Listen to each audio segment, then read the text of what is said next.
Só um minutinho, André. Agora sim, agora sim. Tá bem, então boa tarde a todos e a todas que estão aí com a gente iniciando esse momento. E nós colocamos aí como título os reflexos da indústria 4.0 na educação tecnológica. A gente agradece muito aí pela disponibilidade do professor Dr. Walter Basso, da Universidade Federal de Santa Catarina. Com os 2 E's, exatamente. Tive o lápis ali, né, na hora tudo bem, passa nada. Para frente. Mas o card lá da divulgação estava correto, felizmente. E o professor Dr. Luciano da Costa, nosso colega da Fundação Liberato, então nos provocaram aí para esse momento, e a ideia é que seja um bate-papo também com questões, assim, né? Eu vou me autorizar aqui, então, a lançar uma primeira em cima do título, né? Porque o título fala em reflexos. Reflexos da indústria 4.0 na educação tecnológica.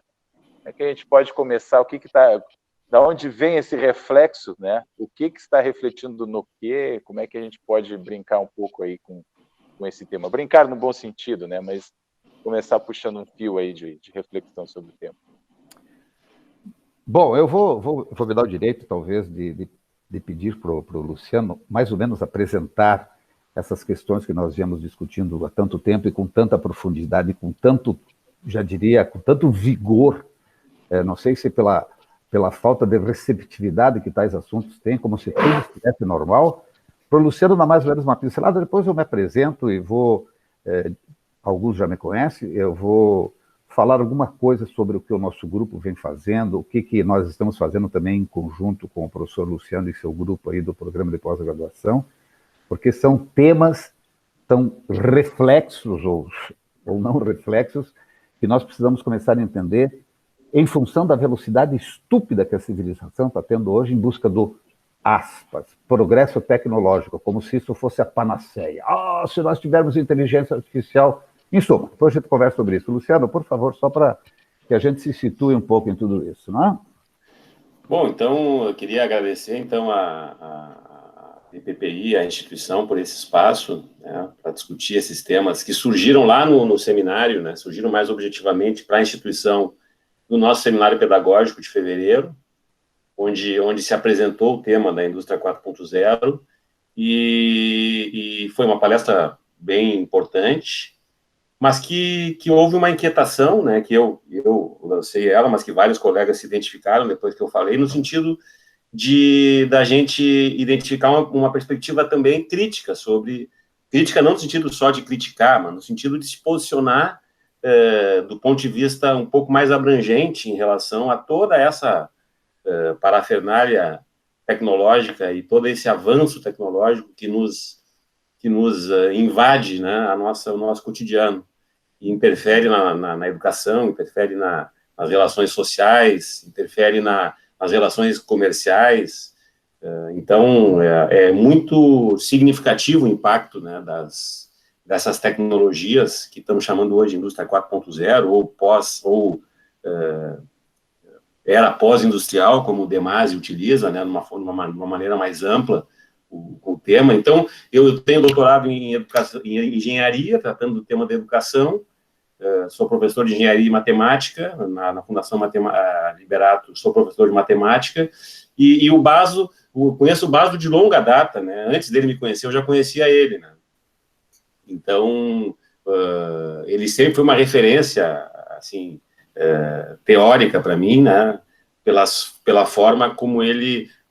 por tudo, né? Uma pessoa muito entusiasmada, assim, muito, assim, que toca no ponto, né? Aquele sempre me provocou muito com os questionamentos que ele faz. Então, foi nessa, né? Ele vai falar um pouco sobre isso. Começou com os estudos de ciência, tecnologia e sociedade, né? E hoje esse estudo já não está respondendo, né, a complexidade do mundo contemporâneo, né? Hoje, o que está se buscando, né?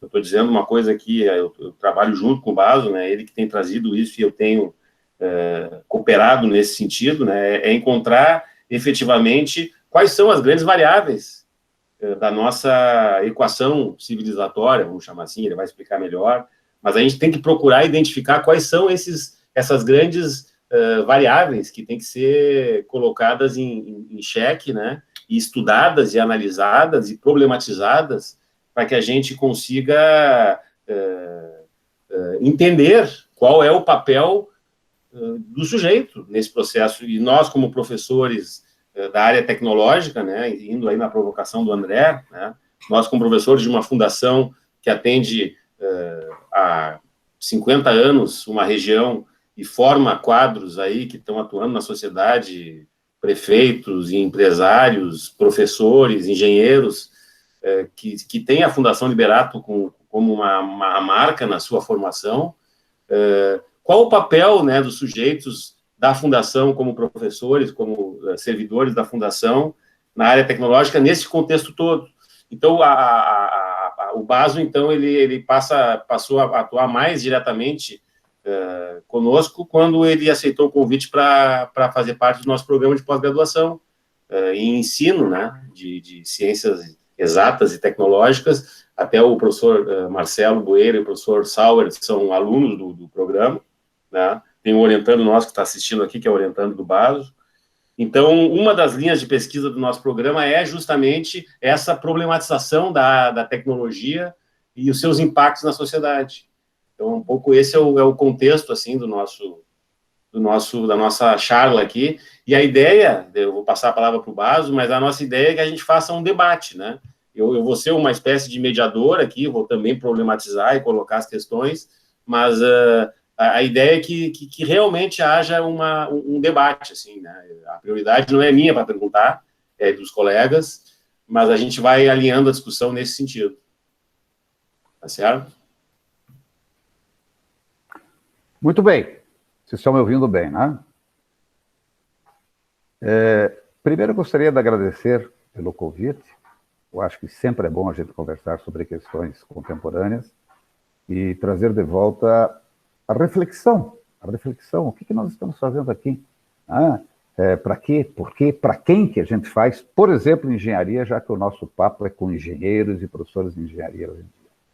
Eu sou engenheiro mecânico, formado pela Universidade Federal de Santa Catarina, lá nas Triscaseras de 1978, e sou professor titular do Departamento de Engenharia Mecânica da Universidade Federal de Santa Catarina, desde essa época, já perfazendo mais de 40 anos. Aliás, já poderia estar aposentado, mas estou aqui nessa lida, porque isso, para mim, é uma cachaça. Nós precisamos estar constantemente tentando verificar de que forma nós podemos reverter situações civilizatórias que estão nos levando, não sendo tão pessimista, ao caos. Nós sabemos que esse tipo de processo que nós estamos vivendo hoje não pode dar certo, né? Ou seja, com uma desigualdade como essa que se tem na civilização mundial, parece um pouco de sonho egoísta a gente achar que alguma coisa esteja dando certo. Para nós, talvez sim, estamos aqui num fator de conforto importante, disponibilizando a tecnologia, disponibilizando a troca de conhecimentos, etc, etc. Então, a minha formação é de engenheiro mecânico mesmo, engenheiro mecânico hard. Eu me formei em 1977, assumi o papel de professor no Departamento de Engenharia Mecânica. Na época era um pouco mais fácil esses concursos, fácil no sentido de que as universidades estavam buscando gente para fazer sua formação. E quando você ia fazer um concurso para professor, por exemplo, você ia fazer o concurso para se sujeitar a fazer mestrado, doutorado, etc, etc, para aumentar a competência dos vários departamentos que tinham por aí. Então, na época, eu entrei como colaborador, que era uma das formas de classificar os professores dentro da academia, e depois fui galgando postos através de pós-graduação, etc, etc. Mas desde que eu entrei para ser professor de engenharia, e eu comecei trabalhando com mecânica dos fluidos, transferência de calor, termodinâmica, etc, etc, porque eu estava na área que, na mecânica, quem trabalha na mecânica sabe que a gente chama de área mole, né? Na área da termotécnica, etc, etc. E eu fui buscando sempre me aprimorar, mas na parte eminentemente técnica. Então, estava lá eu com o meu Fox Donalds, com os livros básicos para a área de térmicas, né? Ou seja, e com isso eu fui começando a me incomodar, dizer, mas será que a nossa função de engenheiros é a mesma função de seres humanos? E por aí fui andando, mas sempre primando com muito rigor a questão técnica, que eu acho absolutamente indispensável para a formação de engenheiro. E é bom que já de antemão eu diga isso, para que as pessoas não confundam, mais um daqueles que foi lá para o lado de ficar pensando bobagem, em vez de produzir. Isso me incomodava também, me incomoda ainda hoje.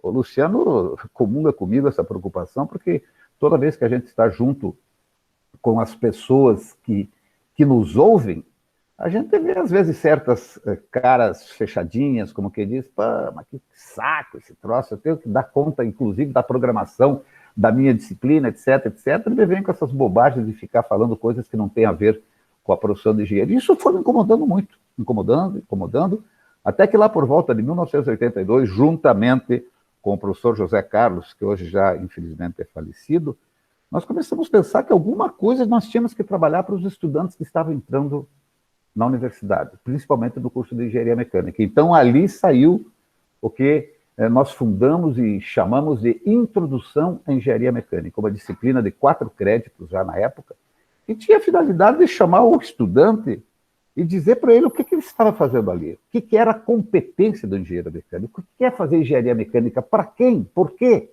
para quê.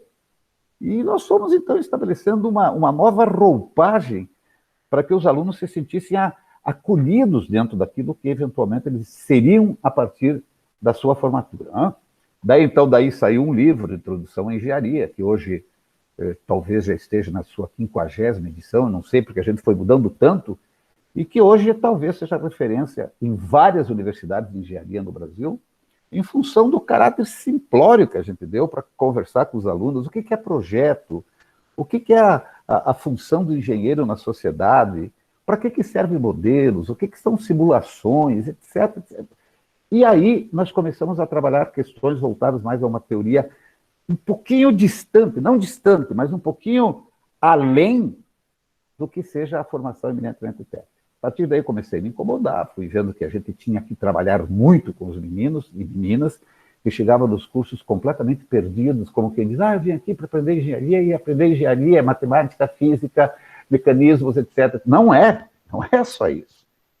Eu sempre digo para os meus alunos, lá na primeira fase, eu ainda sou professor de introdução à engenharia, eles olham para mim e dizem, meu Deus, o que esse Jurássico está fazendo aí, né?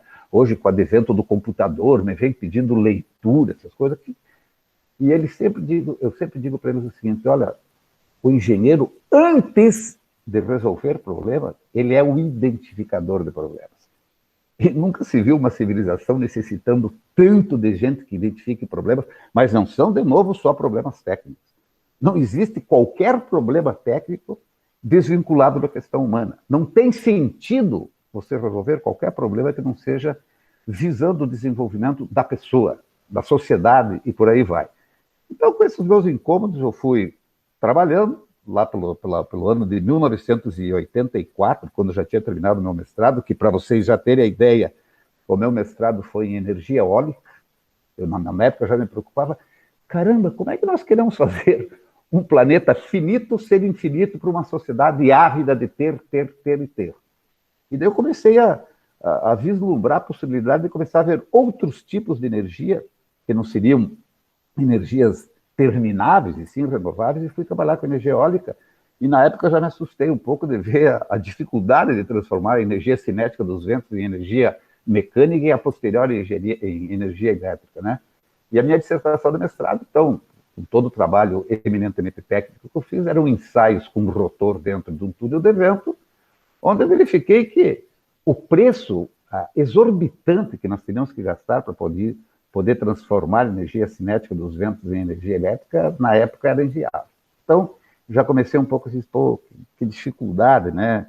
Você fazer uma dissertação de mestrado e chegar e ter que dizer para os teus leitores, olha, funciona, mas é caro pacas, por enquanto não sei se vale a pena, etc, etc. Mas e tudo isso foi me incomodando e eu desisti de fazer o meu doutorado a posteriori em mecânica dos fluidos, já estava com tudo pronto para ir para o Canadá, porque eu comecei a pensar comigo, digo, mas será que o que a civilização está precisando é um mais engenheiro como eu, para ir lá resolver trocadores de calor, rotores não sei o quê, E desisti de fazer meu doutorado e comecei a me dedicar à leitura para verificar como é que eu poderia me transformar num professor de tecnologia com outro tipo de enfoque que não eminentemente técnico. Então, em 1994, eu fui fazer meu doutorado em educação. Vocês imaginem a dificuldade para você, num departamento reconhecido internacionalmente como um departamento tecnicamente extremamente eficaz, como é o nosso departamento de engenharia mecânica, eu fui lá pedir autorização para sair para fazer doutorado em educação. Sou estranho, etc, mas o departamento meio que dizendo o seguinte: Basso, se você quiser continuar como professor de engenharia, você vai fazer seu doutorado em educação, mas você continua como coordenador do curso de mecânica, como coordenador do curso de engenharia de materiais, continua dando a disciplina Introdução à Engenharia, a disciplina Fenômenos de Transporte, e você ter um tempo para fazer o teu doutorado aqui no campus mesmo. E eu topei. E fui lá para o doutorado de educação. Teve um físico que até hoje eu tenho uma admiração imensa, que é o professor Angotti, que disse: não, Basso, eu te oriento, vamos ver o que a gente pode fazer em cima disso. E eu fiz a minha tese de doutorado, mais ou menos buscando um curso de engenharia, aspas, utópico para mim, na época, que não é mais tanto, que convergisse para essas questões sociais, para essas questões humanas, junto com a questão técnica. E nesse intervalo eu fui para a Espanha, onde eu fiz um curso sanduíche, fiquei, não sei se uns 11 meses por lá, e foi lá que eu conheci, então, a tal de sigla CTS, que estabelecia uma relação entre ciência, tecnologia e sociedade, que hoje eu já meio que ampliei um pouco para aquilo que o Luciano chegou a comentar, a equação civilizatória, onde eu faço uma metáfora, mais que uma metáfora, sem qualquer rigor matemático, onde simploriamente eu coloco num lado da equação todas as variáveis contemporâneas que nós, hoje, na qualidade de educadores, professores de engenharia, engenheiros e principalmente cidadãos, nós temos que começar a entender. Essas variáveis contemporâneas, como a ética, como a desigualdade, como a economia, como a ecologia, que nós temos que começar, dentro de um contexto de educação, identificar para igualar o outro lado dessa equação, que eu chamaria hoje de condições mínimas de sobrevivência da civilização humana. Porque nós aqui discutindo isso aqui, sempre temos a impressão de que vai tudo bem. O problema é que se alguém não vai bem é porque é vagabundo, porque não quer trabalhar, porque é um cara que... E nós sabemos que isso não é uma verdade. É tudo uma questão de direitos e oportunidades. Então, por aí eu fui escrevendo meus livros. Hoje, eu estou com 12 livros escritos com esse tipo de enfoque, aonde a gente procura, junto com o grupo, que eu chamo hoje de NEPET, Núcleo de Estudos e Pesquisa e Educação Tecnológica, que depois a gente pode deixar o endereço para vocês, de vez em quando, dar uma chegadinha lá. Eu vou botar no chat aqui. Ah, tá. E a gente vai tentando o tempo inteiro trazer as pessoas para discutir isso, mas não é com o intuito de dizer, gente, não, é com o intuito de nós vermos que isso é necessário, não só para os nossos alunos, para os nossos estudantes, mas para nós, na qualidade de educadores, de professores. Afinal de contas, o que nós estamos fazendo aqui? Para que formar tanto engenheiro? E aí depois nós vamos conversar um pouco também, rapidamente, sobre que civilização que está se encaminhando para que a máquina seja a trabalhadora e o homem seja... que se fosse assim, mas que esses homens tivessem pelo menos a possibilidade de ter um ganho mínimo para ter uma vida digna. E nós estamos fazendo tudo ao contrário. Nós estamos todos exacerbados com a questão do fetiche da tecnologia, inteligência artificial, internet das coisas. E olha, eu ando muito preocupado com o que nós vamos fazer com o ser humano.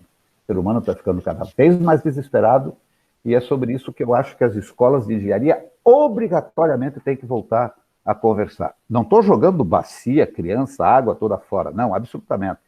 O que eu digo é o seguinte, e também não sou um pessimista, não.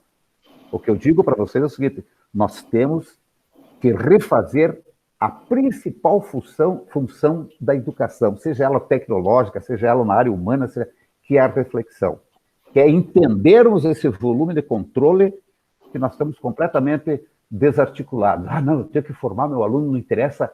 Ele tem que entender como é que a nova tecnologia funciona. Claro que ele tem que entender.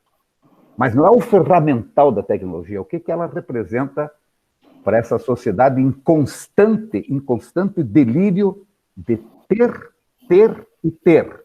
E o ser está indo para o espaço. Então, é mais ou menos esse o escopo das questões que a gente quer discutir. É óbvio que nesse encontro rápido que nós vamos ter, a gente não vai conseguir...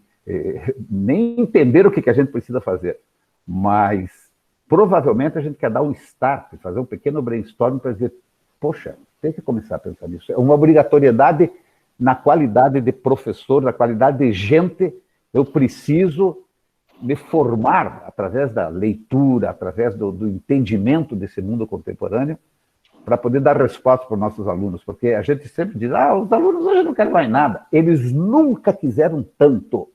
Nós é que não estamos conseguindo responder a esses anseios que eles têm em termos de entender essa confusão desse mundo contemporâneo, essa loucura da falta de diálogo, essa cultura do ódio que se exasperou não só no Brasil, mas em todo lugar, em função, inclusive, da tecnologia. Depois eu vou falar de um livro para vocês que se chama Big Tech, onde esse autor fala exatamente que nós estamos sob o domínio e completamente letárgicos do Vale do Silício. Ou seja, as empresas do Vale do Silício é que nos dizem o que a gente tem que fazer. Se eu falar para vocês agora que eu gosto de tomate seco da marca tal, daqui a pouco aqui no cantinho do meu computador está aparecendo. E nós vamos chamar, que maravilha! Meu Deus! A gente não precisa mais fazer nada. Então, essas questões que nós precisamos discutir um pouquinho. Desculpe se eu me exasperei um pouco aí, mas eu fico à disposição de vocês para a gente tentar trabalhar com essas questões que são absolutamente indispensáveis. Eu sou enfático em dizer isso, não é aquela coisa, se der, faz, se não der, não faz. O que é um curso de engenharia mecânica hoje? O que a gente quer? Formar desempregados? Ou ajudar junto a eles e junto a nós a remodelar esse processo civilizatório onde as pessoas comecem a ter sentido de procurar uma vida daqui para frente. Isso aí, Luciano. Sabe que uma das questões, né, André, que apareceu na discussão, eu acho que inclusive foi essa a intuição, o intuito da Fundação, quando trouxe o assunto, é que está se discutindo o que é chamado referencial curricular gaúcho, né? Está se mudando em função da Base Nacional Curricular Comum, está se rediscutindo muita coisa. Então, eu acessei aqui rapidamente aqui a base curricular e um ponto da base chama o seguinte, o item 1.8, Ciência e Tecnologia aplicada à educação do século XXI. Isso está no referencial curricular gaúcho, né? Que fala das tecnologias digitais, etc, etc. Até vou compartilhar com vocês aqui a apresentação para vocês verem. Então, é isso aqui, o item 1.8 fala em ciência e tecnologia aplicadas à educação no século XXI, né? O estudante não é mais um telespectador, consumidor, mas agente de conhecimento e mudança, né? Então ele fala aqui, né? Espaços diferenciados, equipamentos tecnológicos, conectividade, capacitação para uso pedagógico das tecnologias digitais, gestão democrática, princípios éticos, motivação, cooperação e políticas públicas eficientes. E mais, né? A escola precisa fazer O que a escola precisa fazer para formar cidadãos curiosos, investigativos, reflexivos, críticos, imaginativos, criativos, autores, protagonistas. Cidadãos responsáveis, aptos a interagir e criar tecnologias voltadas à resolução de problemas. Então, o que eu queria problematizar, e ouvir o Baso, né, é que o mal ou bem, né, veja, o referencial curricular gaúcho aqui, que a gente está trabalhando em cima dele, todas as instituições de ensino técnico e médio, ele fala nisso, né? As diretrizes curriculares nacionais dos cursos de engenharia também falam nisso. A documentação da ABET, aquela instituição de acreditação americana para cursos de engenharia e de tecnologia, também fala nisso, né? Da importância de eu entender o porquê que eu estou fazendo aquela tecnologia e não simplesmente repetir, sem entender a consequência ou a transformação social que aquela tecnologia vai promover ou não vai promover, né? Então, como é que tu vê essa questão de haver, parece, uma consciência pelo menos dos gestores ou dos pensadores que fazem esses documentos, mas a gente vê que, na prática, há uma refração em relação a esses temas. Bom, você já sabe o meu posicionamento em relação a isso, né? Eu gostaria de dizer o seguinte, eu fui um dos precursores das diretrizes curriculares lá pelas priscas eras de 1998, 99, e nós tivemos um cuidado imenso em fazer um belo documento que agora foi aprimorado. Eu já li, a gente já leu em conjunto também, né, Luciano?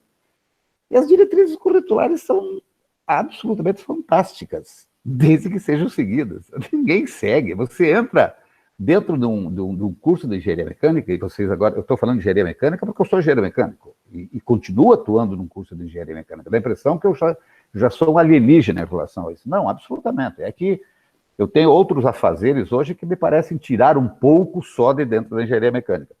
Mas quando a gente fala em diretrizes curriculares, e que vocês estão aprimorando aí através dos programas pedagógicos particulares de cada instituição, elas são fantásticas. Quando você vê as questões paralelas, não sei nem como é que se chama mais, faz tanto tempo, e também não me interessa muito com o nome, a gente tem uma possibilidade de fazer um baita curso de engenharia mecânica, e não são só os cursos de engenharia, das outras áreas também. O problema é que os professores não se dão conta disso.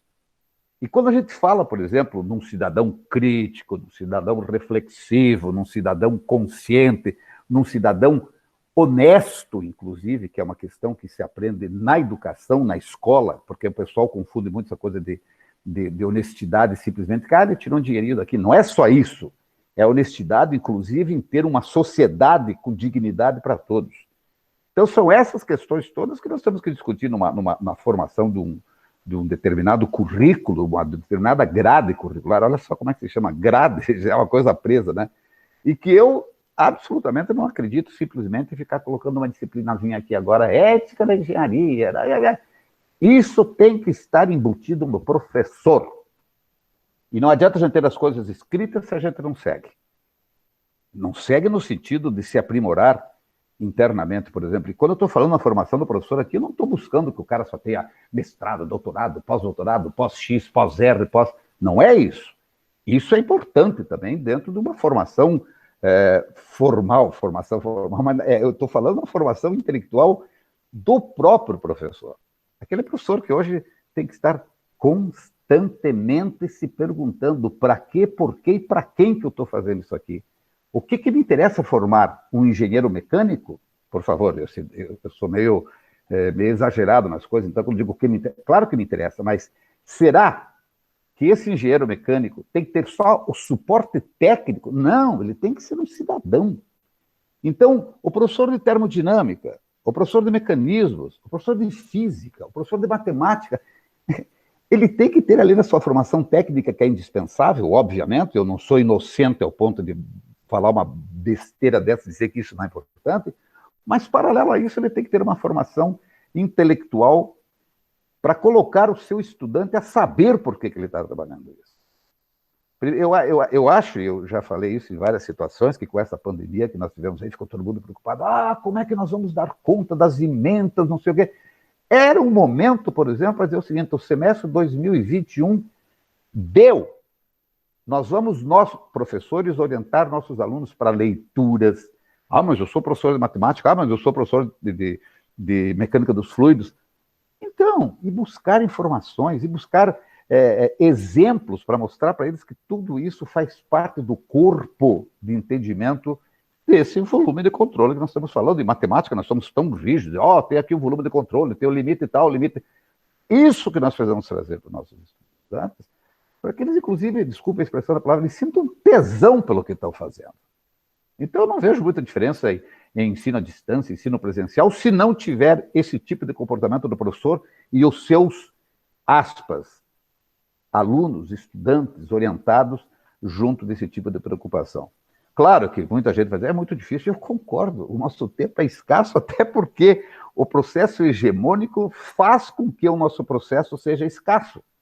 Então, eu tenho que ficar dando conta de relatórios, tenho que ficar dando conta de prestar não sei o que lá para o CNPq, para a CAPES, para não sei Jesus Cristo, e não tenho tempo para a minha formação interna na qualidade de educador, como, por exemplo, a leitura. Alguém querer dizer que aprende sem ler é, no mínimo, querer se enganar. É meio que acreditar na cloroquina, né? Então, essas questões todas que a gente tem que trazer à baila. E eu não vejo, por exemplo, a possibilidade de ter apenas as diretrizes curriculares com boas intenções se os professores não se imbuírem de buscar esse tipo de formação para trabalhar com seus estudantes. Eu sei, eu não estou com muito cabelo branco na cabeça para acreditar em Papai Noel. Eu sei que isso não é fácil das pessoas colocar internamente para si. Não, eu vou fazer o que eu tenho que fazer, está mais do que bom, já tem esses problemas de qualidade de eu poder fazer isso, etc, etc. Mas, além de ser uma questão forte, importante e indispensável para a mudança civilizatória que nós temos aí, isso faz bem para nós. A hora que você começa a ler, e veja, quando eu estou falando em leitura, não é só leitura técnica e só de uma forma ideológica de pensar. São leituras de todos os lados para você poder fazer juízo de valor e poder ter a sua concepção de trabalhar a educação junto aos seus alunos. Entende? Então, como é que você consegue isso? Veja, muita gente diz, mas eu não tenho tempo para minha formação, não sei o quê. Cara, vá buscar algum livro por mês. Isso que eu digo, por exemplo, uma reunião do departamento, que nem vocês aí no grupo de vocês, de repente dizer, vamos ler um livro, vamos discutir isso aqui, vamos ver o que está acontecendo com a civilização. Eu volto a insistir, esse livro que eu estou lendo na pandemia aqui, que eu já li uns 25 livros, mais ou menos, chamado Big Tech, me assustou. Eu que me acho meio de vanguarda com esses assuntos no Brasil. Cara, não temos nem ideia do que esteja acontecendo. E continuamos preocupados em formar nossos alunos simplesmente na parte eminentemente técnica e que não vai levá-los a ter um comportamento para si mesmo dentro de uma civilização completamente, insisto, ávida pelo ter. E uma civilização que acha que a gente quer ser infinito em cima de processos finitos que são naturais do planeta Terra. Aliás, na Carta Capital desta semana, eu li uma entrevista do Vadeluc, não sei se alguém de vocês conhece, que ele que escreveu o Projeto Gaia, que dizia que a Terra é um elemento vivo, por isso nós temos que cuidá-la com muita paixão, né? Ele comemorou 101 anos nessa semana e deu uma entrevista. Eu nunca vi um cara tão otimista. Ele até fez uma comparação. Eu já vivi, ou seja, eu tenho mais 1% da minha vida para viver sendo muito otimista. A estratosfera talvez não tenha nem isso, e o ser humano não está cuidando disso. E o Vadeluc disse o seguinte, ele está escrevendo 2 livros agora, 101 anos. Ou seja, 101 anos é de uma pessoa que já viveu e viu tudo. E ele está ali otimista, ainda dizendo, olha, o planeta Terra precisa disso, precisa daquilo, etc, etc, etc. Então eu não fico nem um pouquinho sem jeito de dizer para vocês que nós temos que mudar isso aí, porque senão a coisa vai ficar muito preocupante. Eu tenho filho, não tenho neto ainda, com toda essa minha idade, mas eu tenho um filho de 10 anos, e me faz ver que nós temos que fazer alguma coisa para que isso não continue nessa letargia, para viver momentos como nós estamos vivendo atualmente. Então, Luciano, quando você fala em diretrizes curriculares, eu digo para vocês que as nossas diretrizes curriculares são muito bem elaboradas, desde que os professores se deem conta que isso aí não vive sozinho. Ela precisa de alguém que aplique, e principalmente com uma formação interna voltada a pensar no homem, na sociedade, no planeta Terra, acima da avidez do lucro. Muito bem. A palavra está aberta aí para os colegas aí. Né? Eu acho que uma coisa importante é a formação, né? Não adianta transformar também de novas diretrizes ou referencial curricular novo em curso para professor, mas eu acho que um ambiente de capacitação e formação dos professores nessa perspectiva, acho que seria importante, porque os professores não vêm com essa formação na sua base científica e tecnológica, né? Eles vêm mais com aquela formação estrita na tecnologia. Não houve essa reflexão durante a sua formação, né? Então, talvez seja importante criar esses momentos e criar esses espaços de formação, né? O que acontece também, Luciano, é o seguinte, as pessoas hoje em dia, e eu reconheço isso como uma coisa importante, as pessoas hoje em dia estão muito preocupadas com a sua carreira, o que é natural. E a carreira implica o seguinte, se eu sou matemático, se eu sou físico, eu tenho que produzir aqui dentro desse escopo, porque o CNPq e a CAPES só reconhece isso em cima da minha possibilidade de... Isso é uma ilusão, porque eu também tinha essa preocupação quando era, entre aspas, engenheirão e tinha que fazer lá meus trabalhos, tanto que a minha dissertação de mestrado é eminentemente técnica. Eu dizia, como é que eu vou produzir artigos? Essas coisas nascem naturalmente da tua formação, independente da área que você vai agir. Entende? Porque, ou seja, a elaboração de artigos, a elaboração de trabalhos, a elaboração de livros são decorrências da formação que você adquire para você mesmo, entende?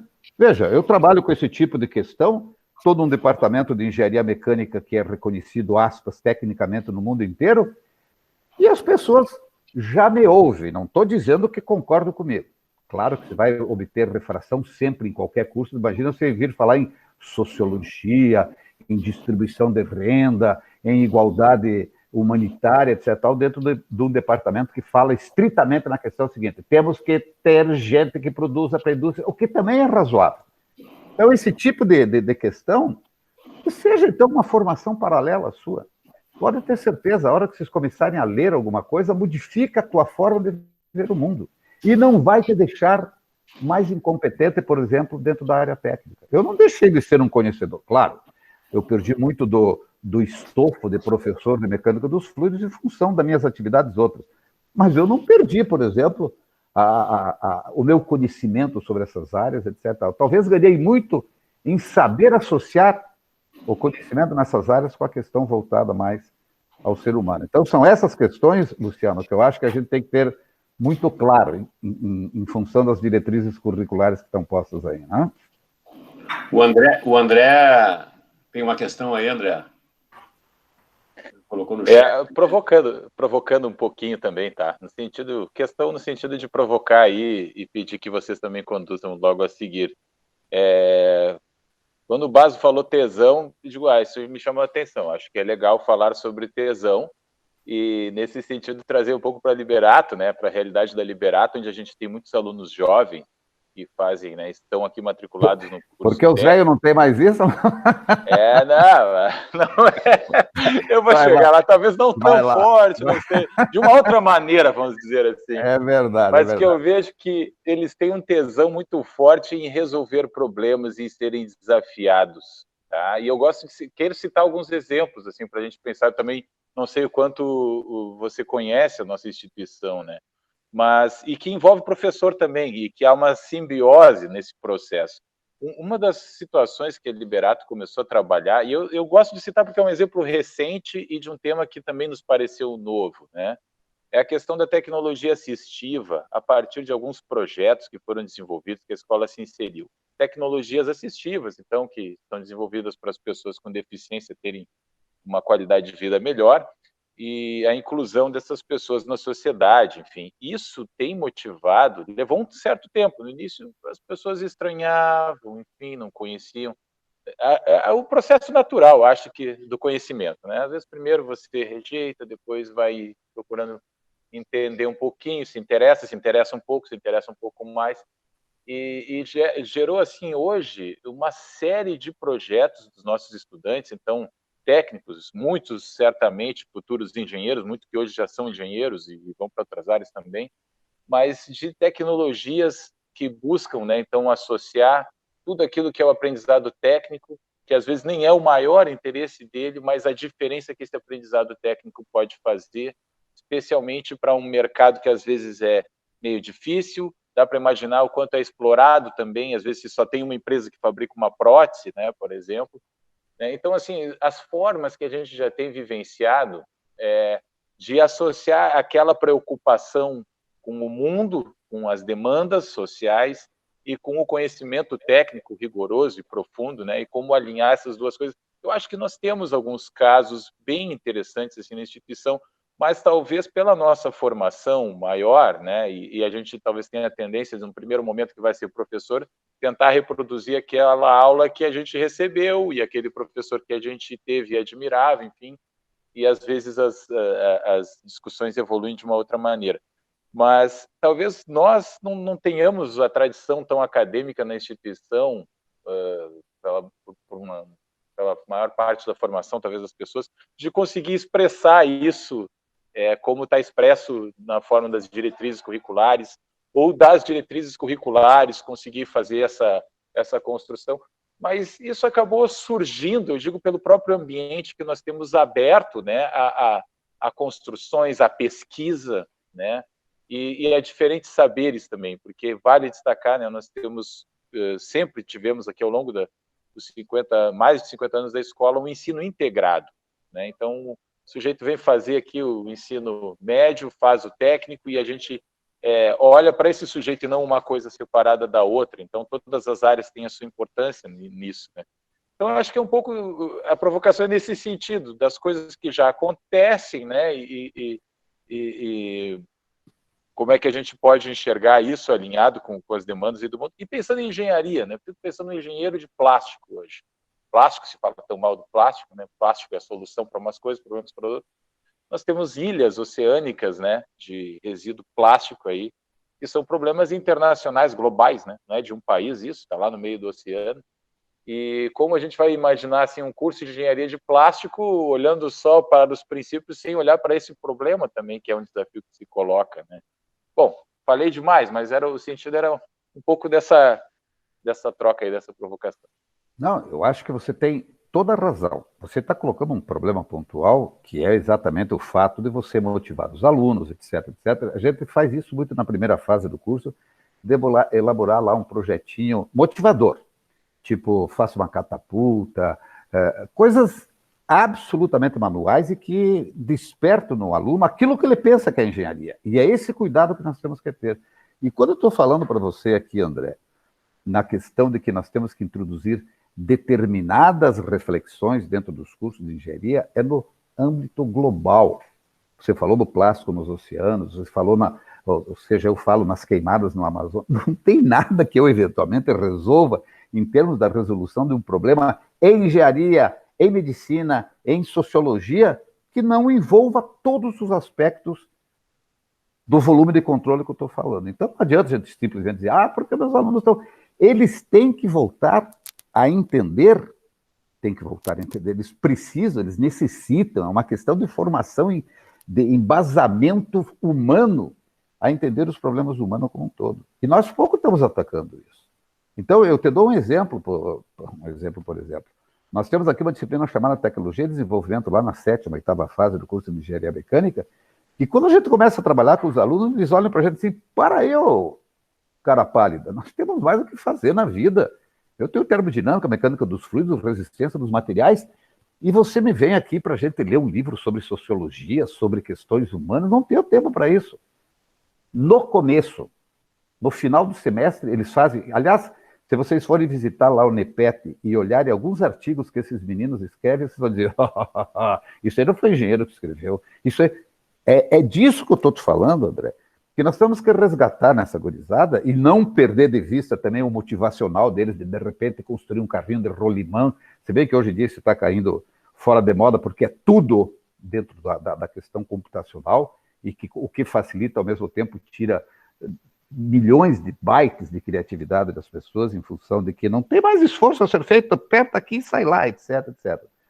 E embutido nesse tipo de coisa, nós temos que ter a reflexão do que a gente está fazendo aqui. É isso que está faltando num curso de engenharia. Não interessa se seja na instituição tua, na minha, ou seja lá o que for. E quando eu falo engenharia, é porque é o meu métier. Mas isso não é diferente na sociologia, na pedagogia, na medicina, na odontologia, onde os alunos são treinados, adestrados. E isso é função hoje do computador. Aí sim, para isso que tem software.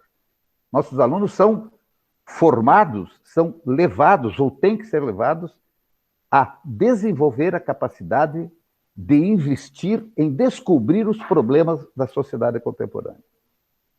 Isso é engenharia também. É entender que processos podem levar a essa equação civilizatória que eu falei, ser menos virulenta em função daqueles que já têm e que querem cada vez mais. Então, quando eu falo em desigualdade humana, muitos de vocês, eu não vou entrar na mesma questão, pensar sim ou não pensar, é uma questão de foro íntimo. Muitos de vocês devem dizer, que desigualdade humana? Isso não é competência nossa, isso é competência dos políticos. Claro que também é nossa. Nós estamos formando os futuros políticos daqui a pouco. E que por mais que a gente exacerbe essa coisa de dizer, porque a política... Não, a política é fundamental, é necessária, é indispensável para qualquer civilização que possa querer diminuir um pouco essas mazelas da desigualdade, etc, etc. Então, André, quando eu falo em motivação, em tesão, é de repente o cara, quando está estudando para si, também está vendo o arcabouço de uma civilização que depende dele também, mas que precisa ser reforçada, reafirmada em termos de que, do jeito que está, não pode continuar. Ou vocês acham viável que 70% da população mundial não tenha disponibilidade de coisas que nós temos, por exemplo? Ou vocês acham viável que 8 pessoas físicas no mundo contemporâneo detêm 40% a 50% das riquezas do globo terrestre? É disso que eu estou falando. E alguns dizem, aí vem com a coisa política. Não é questão de coisa política. É diferente a questão política da questão partidária. Aí eu concordo com vocês. Mas querer dizer que eu tenho que ser um ser apolítico, porque eu, engenheiro, tenho que ser neutro, pelo amor de Deus. Isso é um cuidado que nós temos que ter. Só o fato de você querer dizer que é apolítico, não estou dizendo que seja você, André, estou dando os exemplos, só o fato da gente querer dizer que a gente é um ser apolítico já é um posicionamento político. Tristônio, mas é. Então são essas questões que eu estou querendo trazer de volta. Eu dou aula na primeira fase de engenharia, vocês acham que é complicado ou pouco complicado você receber gurizada de 16, 17 anos, vendo o que estão vendo, por exemplo, na sociedade brasileira, onde as pessoas não conseguem mais conversar, onde a ciência foi jogada para o ralo, onde o faz de conta é o que domina todo esse processo que está posto aí. É disso que eu estou falando. Por mais que a gente queira se livrar dessas responsabilidades, eu sou engenheiro, sou professor e, acima de tudo, sou um educador. Educador de mim mesmo, inclusive. São essas questões todas que nós temos que pensar na hora que estamos lendo as diretrizes curriculares, na hora que estamos com uma turma de 40 crianças na frente da gente, meio que dizendo, professor, o que eu faço com tudo que está posto aí? Será que eu vou ser um empreendedor, que nem a Rede Globo fala, daqueles caras, uma bicicleta com um saquinho de pizza atrás, dizendo, olha que maravilha, olha os empreendedores do Brasil, porque se você quer, você consegue. Esse tipo de alienação que nós temos que deixar de lado. Não é possível a gente entrar nesse engodo de querer dizer que está tudo melhorando em termos de empreendedorismo, que as pessoas jogam agora a palavra empreendedorismo como se fosse a salvadora da lavoura, em cima de fatos que nós sabemos que é a distorção completa do sistema trabalhista, acabando com todos os direitos, etc., etc., e que nós, na qualidade de engenheiros, não, mas eu sou professor de matemática, física, mecânica dos fluidos, não tenho nada a ver com isso.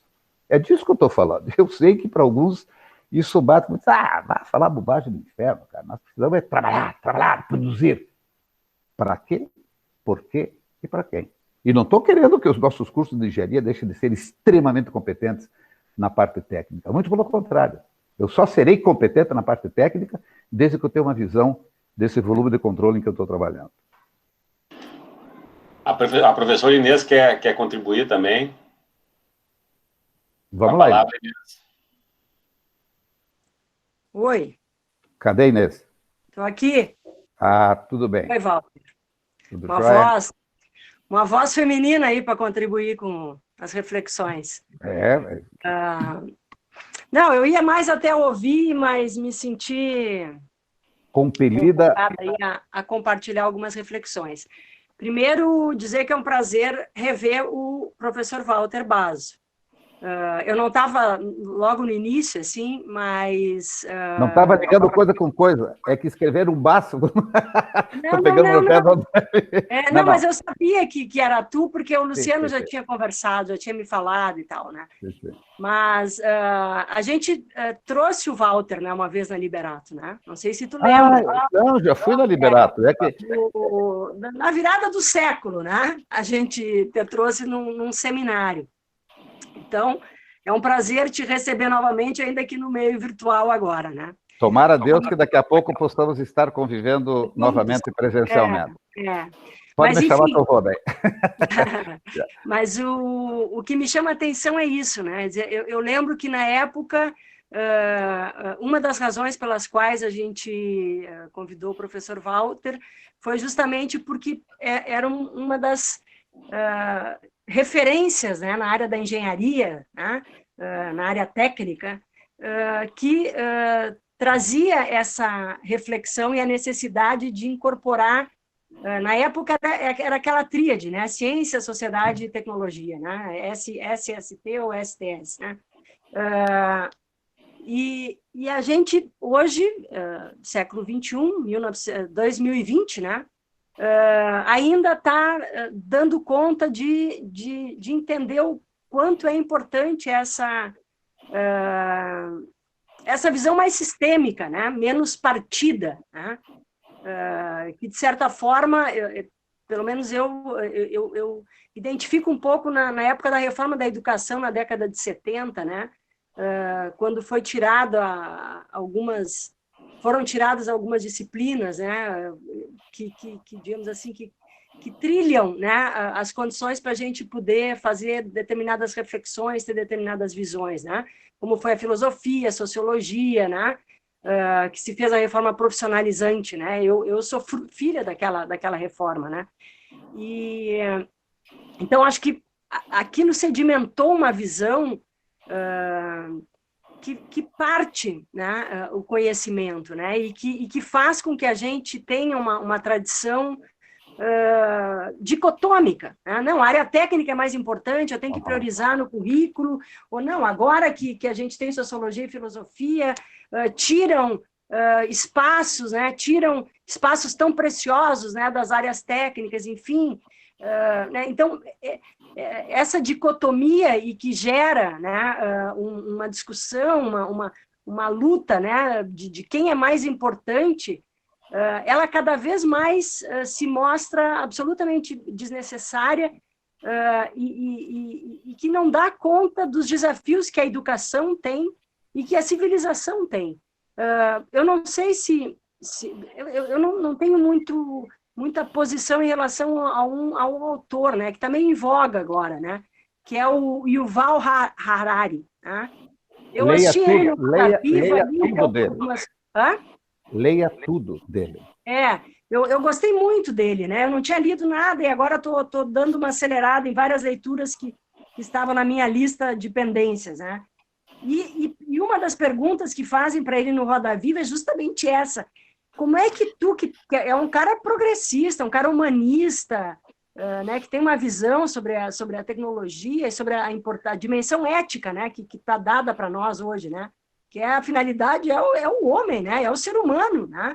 As técnicas, a tecnologia tem que vir a serviço disso, e não ao contrário. E eles, como é que o Vale do Silício te tem em tanta conta, né? Se tu é um cara super crítico, né? Aí ele diz assim, ele diz porque o Vale do Silício é muito bom na tecnologia e tal, mas eles não sabem o que fazer com isso. Eles se dão conta de que falta algo para eles que é fundamental hoje para lidar, né, com os desafios da humanidade hoje. Então, eu fico entusiasmada quando eu ouço tu falar, né, e tu reafirmar, ainda que a gente viva um momento de tanto drama, tá? E um drama que recoloca isso. Ou a gente tem a dimensão ética do nosso trabalho, da educação e da área de formação de cada um, entendendo que se a gente não trazer para o nosso campo uma visão mais sistêmica do conhecimento, né, e que não desperdice a necessária formação e leitura, ter uma cultura geral e passar isso para os nossos alunos, né? Porque a tecnologia, a indústria 4.0, ok, estão dadas, mas elas são um meio, né? E não é uma panaceia que se apregou aqui, não, que agora é a indústria 4.0, que com ela se resolverão todas as mazelas. Ao contrário, né? Não é por aí, quer dizer, elas vão vir a partir do momento que a gente conseguir restabelecer uma visão, um paradigma civilizatório de mais justiça, né? De menos desigualdade. Mas é exatamente sobre isso que eu quero falar. Você inclusive, trouxe um autor que eu tenho verdadeira paixão pelas suas colocações, com alguns, obviamente, que é um historiador, é uma pessoa que escreveu um livro, para mim, indispensável da leitura de qualquer cidadão, não só de engenheiros, que é o Sapiens, antes do Homo Deus, e depois 21 lições para o século XXI, que são absolutamente indispensáveis, que qualquer professor universitário ou qualquer cidadão leia para entender em que situação nós nos encontramos. E daí, quando se fala nessa questão, nós temos que nos entender com a tecnologia, tem um autor chamado Kevin Kelly, que ele escreveu Para Onde Nos Leva a Tecnologia, que fala exatamente disso. Nós temos que nos entender com a tecnologia, mas não a tecnologia tem que nos entender. O que está acontecendo hoje? Esse livro também que eu falei anteriormente, Big Tech, O autor traz exatamente essa nossa dependência excessiva do Vale do Silício, com as suas Amazon e outros aplicativos loucos que dominam o consumo mundial, e que nós estamos absolutamente dependentes. Eu também, eu não estou dizendo que eu não esteja. Então, não é a questão de nós estarmos fazendo engenheiros para dizer, temos que desenvolver um aplicativo mais importante que esse. Será que alguém está pensando um pouquinho nas escolas de engenharia de desenvolver algum aplicativo que eventualmente amenize a desigualdade social? Então, essa competição estúpida que nós estamos colocando o tempo inteiro em cada vez desenvolver mais tecnologia, para quê, por quê e para quem? É a pergunta que sempre fica. O próprio Harari diz lá numa parte do seu livro, não sei quais dos 3 livros, eu li 2, 3 vezes cada um deles, mas não me lembro mais, ele diz o seguinte: nós estamos criando o que nós chamamos de homem inútil. Ou seja, daqui a pouco não precisa mais do homem. Todo o sistema de inteligência artificial está dando conta da coisa aí, todo mundo diz, mas veja que beleza. Claro que é maravilhoso. Eu não sou um tecnófobo, eu adoro tecnologia. Só que para mim, para você e para todos. O problema é que dentro, principalmente aqui no Brasil, com uma classe média absolutamente destituída de qualquer critério de igualdade social, está cada vez deixando isso mais difícil. Veja, eu não estou querendo fazer proselitismo aqui em cima da situação que nós estamos vivendo, isso é decorrência, inclusive, do que acontece nos Estados Unidos, na Polônia, na Hungria. Alguém de vocês já leu o livro Engenheiros do Caos? E quando eu estou falando nessas leituras todas, você diz, pô, esse cara só fica lendo, não faz nada na vida, mas são essas questões que estão nos trazendo a compreensão do mundo que nós estamos vivendo. E para eu conversar com meus alunos, para eu trabalhar com meus alunos o entendimento da própria tecnologia, eu tenho que ter esses dados postos. Então, quando você fala que está certo, que a gente tem que ampliar, eu não tenho dúvida nenhuma que a gente tem que entender toda essa tecnologia que está posta aí, mas temos que entender o que ela está trazendo de consequências nefastas também. E isso todo mundo irreleva, como que, se eu tiver aqui o meu carrão, a minha televisão, a comunicação, porque veja a globalização, nós estamos todos hoje reunidos através... Que globalização? A globalização de mercadorias, porque a globalização de homens, mulheres, crianças, etc., não existe. Veja o que passa hoje na Europa, a questão da migração das pessoas que vêm da África, ou então dos Estados Unidos, as pessoas que sobem do México. Muitos dizem, não, mas tem que trancar mesmo. Então, que globalização é essa? Ou seja, para explorar determinadas questões e povos do mundo, a globalização existe. Agora, na hora de dividir as benesses que se conseguiu através desse desenvolvimento, aí não. E tem muito apoio das pessoas que dizem o seguinte, está certo lá o Trump, aquela coisa fantástica de fazer um muro para que ninguém mais entre. O que vai acontecer? Ora, o que é isso? A hora que nós tivermos uma igualdade globalizada, essas questões terminam. Então, claro, a gente vai misturando as coisas e tem tanto para falar em pouco tempo que às vezes eu faço essa confusão. Mas quando você falou no Harari, o que o Harari está trazendo para a gente, com muita competência, aliás, nos seus escritos, eu recomendo para todos que leiam esses 3 livros, Sapiens, Homo Deus e 21 lições para o século XXI, ele nos traz exatamente as possibilidades, algumas já vem acontecendo, do que vai ser o mundo, não é daqui 50 anos, é daqui 5, 6 anos, e algumas questões que já estão postas e que estão trazendo grande desarmonia entre os seres vivos, porque a competição vai aumentar cada vez mais em função da aglomeração, ou seja, da concentração de renda cada vez mais exacerbada, porque a tecnologia também está sendo usada para isso. Veja o que significa, por exemplo, essas empresas do Vale do Silício, que tem ido todo mundo. Por isso que o Harari também é bastante reconhecido no Vale do Silício, que, aliás, esses dias saiu um artigo do Vale do Silício, de um dos autores lá, dizendo o seguinte, meus filhos ainda vão na aula sem usar computador, sem usar telefone celular, eles até uma certa idade eles vão ter mesmo a capacidade de reflexão, etc, etc. Então tem muito jogo em tudo isso. Veja agora o que significa China e Estados Unidos. Os caras estão brigando feito gato e rato com a questão do 5G, né? Então, todos esses problemas, os nossos alunos às vezes falam, o que está acontecendo? É esse tipo de questão que nós temos que trazer de volta para a reflexão, e aí vem a questão da filosofia, da sociologia, que foi extraído disso, porque nós, inclusive engenheiros, temos a petulância de dizer, pô, essas bobagens, essa masturbação mental que o pessoal tem com esses tipos de teorias lá da sociologia, da filosofia, e com essa banca que o engenheiro tem, nós estamos perdendo completamente a capacidade de sermos seres reflexivos. E com a bobagem de não entender que a própria engenharia é decorrente de uma filosofia antiga que veio mostrando entre o construir, entre o ser, etc, etc. Em suma, vocês viram que tem um ex-ministro que inclusive está fugido nos Estados Unidos, né? Que era o cara que queria acabar com as escolas de filosofia e sociologia, porque isso não traz nada. Então é complicado reverter certas questões que estão postas aí. Hein? Muito bem, muito bem. Eu acho que tem conversa aí para muitas horas aí, né? Eu até queria dar um exemplo rapidinho de uma experiência que eu tive. Eu criei uma disciplina ali na UERGS baseada nessa disciplina de tecnologia e desenvolvimento, né? Só para mostrar que a gente pode fazer matemática, fazer estatística usando uma realidade, usando o mundo real, né? Então, tem um livro chamado Utopia para Realistas, né? Do Bregman, né? Que ele fez um estudo e mostrou que não existe correlação entre PIB per capita e desenvolvimento humano. Ou seja, não adianta o país ter mais dinheiro, que ele não vai necessariamente garantir um maior desenvolvimento humano. Enquanto que, se eu fizer uma correlação da desigualdade com o índice de desenvolvimento humano, aí sim existe uma correlação. Ou seja, quanto menor a desigualdade, maior o desenvolvimento humano. Então, os dois exemplos típicos é Portugal e Estados Unidos. Eles têm um índice de desenvolvimento humano parecido e de Estados Unidos tem um PIB per capita maior que Portugal, porém é mais desigual que Portugal. Então, apesar deles terem, os Estados Unidos ter uma renda per capita maior, não tem um IDH maior que Portugal. Então, a gente fez na disciplina uma modelagem estatística e matemática dessas correlações entre grandezas de coisas que não são senso comum, né?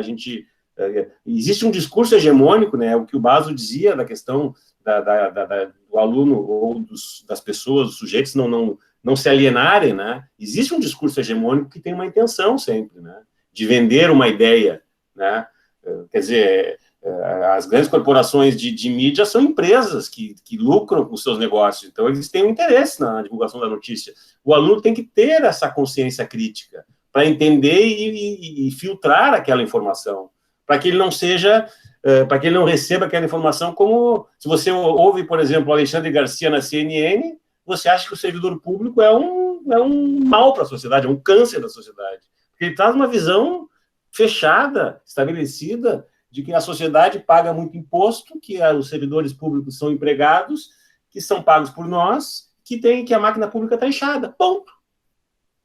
A verdade está dada por ele. E aí, bom, aí que tem que entrar a postura crítica de alguém que analisa, que estuda, né? É muito mais fácil seguir lá algumas notícias recebidas por WhatsApp, já consolidadas por uma rede de fake news, seguir aquelas notícias, né? Não preciso pensar, já está estabelecido, é assim, a grande mídia está dizendo isso, eu vou seguir. É mais fácil seguir isso do que ser crítico, ser reflexivo, ler, né? E reforçar, por fim, que o Baso disse que a mim também faz muito bem a leitura, né? Ainda mais num período em que a gente está muito conectado o tempo todo, né? Sair um pouco dessa conexão e ler, né? A gente se sente melhor, né? Então, sei lá, André, passo a palavra aí, a conversa vai muito longe, o que eu acho é que a gente me entusiasma muito esse discurso, essa conversa, essa narrativa do Baso, esses estudos dele, e eu queria compartilhar com vocês, a Inês já colocou bem aqui, que o Baso já teve em outros momentos aqui, e dizer que ele sempre foi um pioneiro, né? As disciplinas, eu fiquei sabendo pelo podcast, as disciplinas de introdução à engenharia ele foi um dos pioneiros, e hoje o livro dele vende para o Brasil inteiro. As universidades do Brasil inteiro têm o livro de introdução à engenharia do Baso. Então, vamos ouvir os pioneiros, né? Estamos entrando num novo momento civilizatório aí. Eu acho que essa é a provocação que eu acho que tem que ser colocada na Fundação, que é uma instituição que eu me orgulho muito de fazer parte, e que gostaria que ela fosse sensível a essas questões. Luciano, só me permite, eu gostaria de dizer da minha felicidade já, de saber que eu já estive aí, porque eu tenho realmente o privilégio de ter estado, talvez, das 400 escolas técnicas que tem pelo Brasil, já estive em umas 250 seguramente. E me dá uma felicidade muito grande em ver que as pessoas... Eu falo isso há 40 anos, eu me lembro que quando eu ia, há 40 anos atrás, falar sobre isso, os caras olhavam para mim e diziam, esse cara é louco, né? E hoje já é outro tipo de percepção que as pessoas têm. Me entende, Luciano? Então, são essas questões que... E por isso que eu digo para o André, não sei quem que é o responsável, eu acho que por esse momento que nós estamos vivendo, que esse tipo de discussão que nós estamos tendo aqui seja disponibilizado para todos os professores da instituição. Independe da área. Independe da área. Não tem essa coisa de, não, o pessoal da área sociológica, imagina se eles vão parar para ouvir um engenheiro. Eu já ouvi muito isso, ou vice-versa, entende? Então, eu sempre digo, acabou esse tipo de responsabilidade de área X, Y ou Z. Nós estamos todos no mesmo barco do processo civilizatório que precisa ser repensado. Já lá em 1953 tem um livro de um tal de... me esqueci o nome agora, mas já vou dizer. As Duas Culturas. Como é que é o nome do autor? Bom, não é o caso. Ele já dizia desse tipo de coisa que nós tínhamos, por exemplo, entre a área tecnológica e a área humana. E até hoje persiste isso, essa disputa idiota de chegar de não, porque o meu conhecimento é mais importante, o de você. Acabou esse tipo de coisa. Se não acabou, tem que acabar. Snow é o nome do autor, só para não ver. O Snow que escrevia isso, né? Então, são essas questões todas, André, que eu acho que tem que disponibilizar para todos começar a discutir isso. Vocês, de vez em quando, no departamento de vocês, lá uma vez por mês, parar, em vez de fazer aquelas reuniões de departamento que são um tiro no saco, geralmente, que o pessoal fica, porque o processo tal, porque não sei o quê, consultoria aqui, CNPq. De repente, uma reunião de 2 horas para... Vamos discutir uma variável contemporânea que é importante para o processo de ensino do nosso pessoal. Eu tenho esse livro aqui, que tal essa dupla ficar responsável para ler esse tipo de coisa aqui, para nós vermos o que nós estamos fazendo com o nosso currículo, o que nós estamos fazendo com a nossa formação para trabalhar com os estudantes de hoje em dia. Quando eu falei nesse livro ali, e eu me disponho aqui, através do Luciano, de repassar toda essa bibliografia para vocês, eu estou dizendo o seguinte, ler um livro desse, de discutir entre vocês, às vezes, né, se você lá vem exagerado, é melhor que fazer um curso. Porque o curso é aquela coisa formal, tirou a nota, não sei. Não, ali você está remoendo o seu cérebro para verificar qual é o âmago do problema do que você está discutindo. Então, André, eu acho que seria interessante a gente disponibilizar esse tipo de papo que a gente teve. Eu, pelo menos, quero sair disso aqui, porque eu vou depois, com meus alunos, discutir as questões que aqui nós estamos pondo. Porque esse insight, às vezes, não aparece em outra situação, entende? Queria ser um ambiente mesmo. Às vezes a gente fala coisa aqui que a gente passa sempre lotado em cima disso e que, de repente, parece ser uma baita pauta de reflexão, né? André. Muito bem, eu queria agradecer muito a presença, né, de todos aí, em especial, né, o professor Basso, o professor Luciano aí. Do momento a gente acaba sempre construindo coletivamente, né, a partir também de sugestões que o pessoal traz. O Luciano já vinha sugerindo assim essa temática também há bastante tempo, e a gente às vezes fica com esse compromisso aí, né, na verdade, de procurar um momento que nos pareça assim oportuno. Qualquer momento seria oportuno, né, mas um momento viável também para a participação dos colegas. Então, excelentes reflexões, que bom a gente tirar esse tempo também para refletir, trazer, no momento de muitas leituras, tem muita gente lendo, nossos alunos também, professores, lendo e produzindo coisas diferentes, e eu fico feliz, assim, de poder compartilhar também com os colegas que tem coisas que são deste momento, que estão acontecendo nesse momento, né, pela nossa escola, que também são extraordinárias. Eu não estou no momento feliz, eu não estou dizendo isso, eu não estou dizendo que tem o lado bom da pandemia, jamais vou dizer isso, mas sim que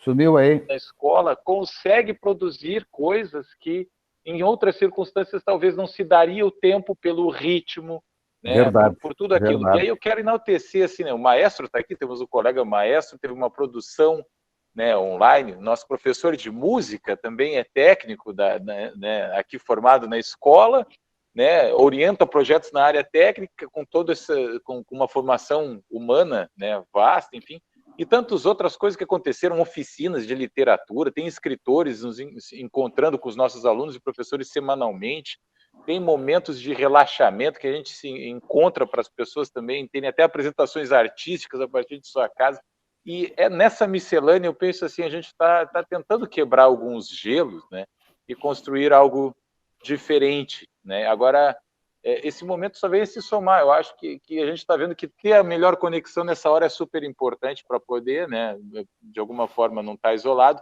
mas não é suficiente. O conteúdo também precisa vir de outras pontas aí, né?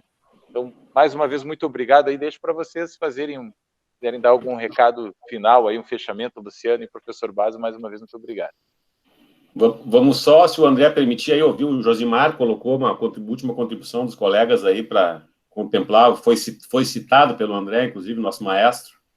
Aí depois eu e o Basso fechamos.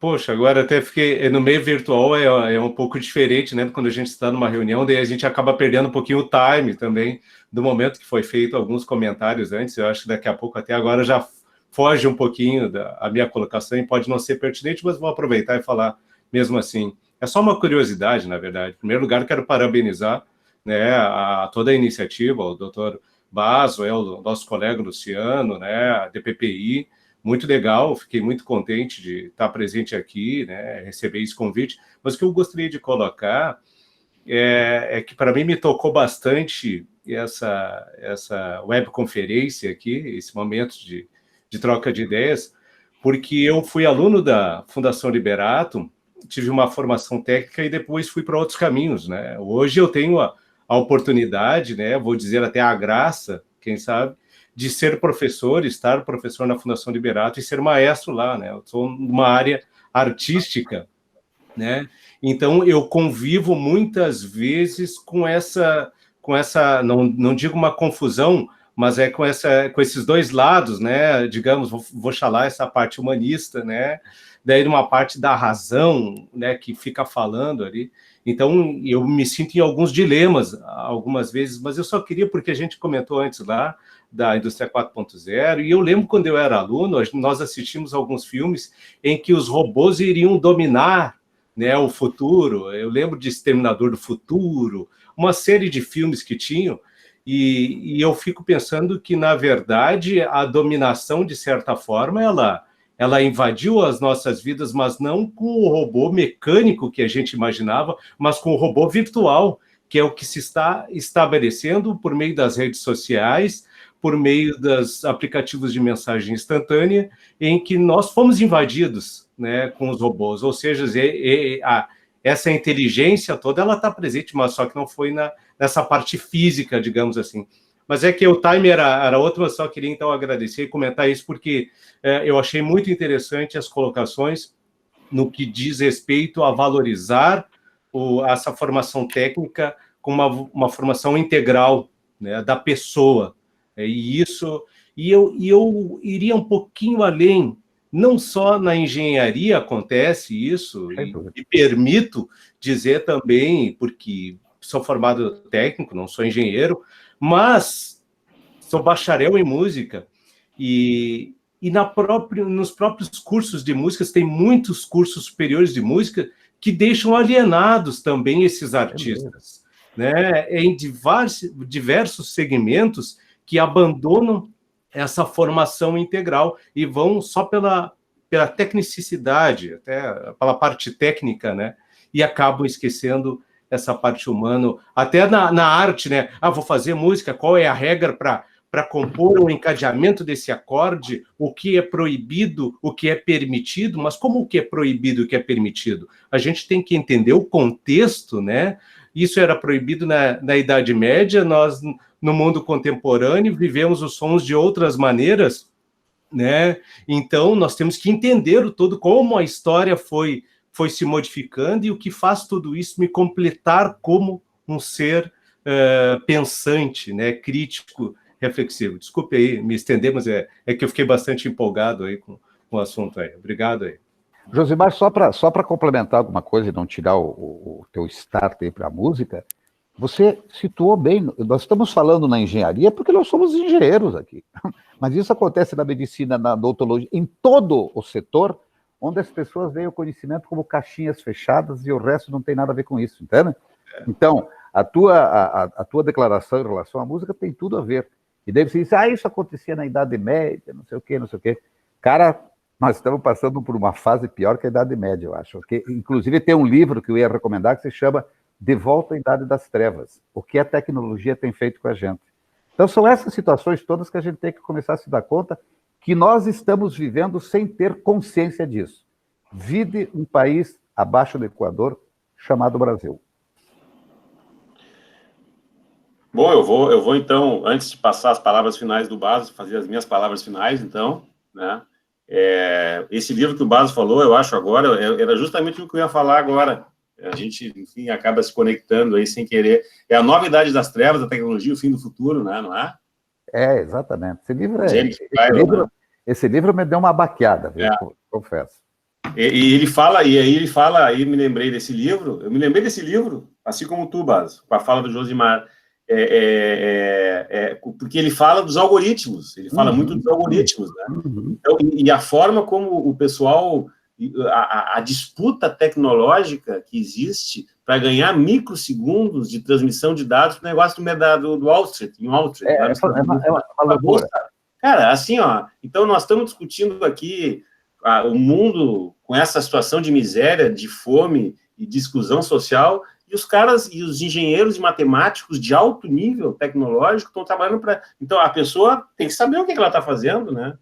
A pessoa foi contratada para disputar microsegundos para o cara que já é bilionário ser mais bilionário que o outro. É uma coisa fantástica. Fantástica no sentido de... É assustador o negócio. Então, quer dizer, compreender isso e saber disso é fundamental para quem lida com tecnologia, como nós, engenheiros, no caso, né? No caso da engenharia. Para quem lida com gente, né, Luciano? E para quem lida com gente, para ver o que se faz. Para quem lida com gente.